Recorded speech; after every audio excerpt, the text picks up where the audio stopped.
Hey there, this is Mark Johnson from the Grady College of Journalism and Mass Communication at the University of Georgia, coming to you this week from the home office. Our slightly abbreviated, though not as brief as the previous week, meant that I didn't quite get all of my work done before I left the office and the lab on Friday, so here I am on a beautiful Saturday afternoon, hanging out in my office, talking to you.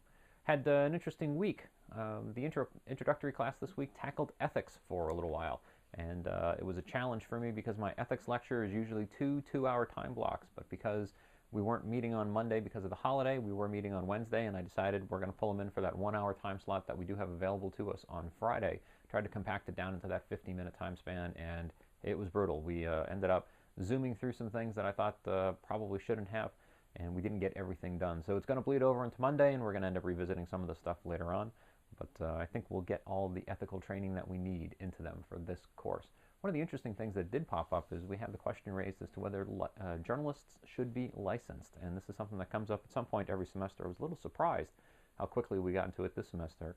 And so I asked, and out of the 32 students that we had this week, 7 or 8 of them thought that journalists should be licensed.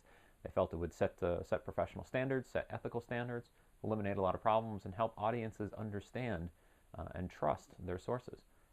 The rest of the students then sort of looked on in horror, as did I, and then we gently pointed out that licensing journalists would violate the First Amendment of the United States Constitution, and they all then duly hung their heads. So we're not going to throw any of them out of the college at this point in time, but we're going to continue that conversation for the next few weeks.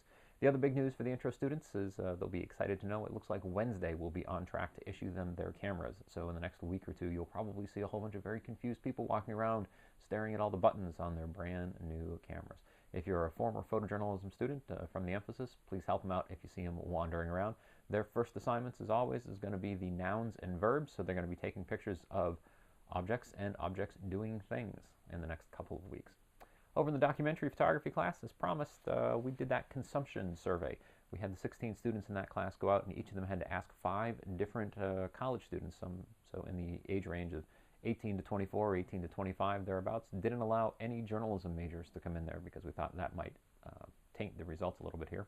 And we asked them about their online news and news consumption in general. I've got all the reports here. I've been pouring through them for the last couple of hours here, starting to draw some conclusions from them, but based upon our conversations, there were a couple of big things that showed up, and there was one big thing that didn't. 2 years ago when we did a little focus group with my students, one of the big problems that they said they ran into was audio and dealing with listening to online video, whether it was on a mobile device like a smartphone, a tablet that we now have, or laptops.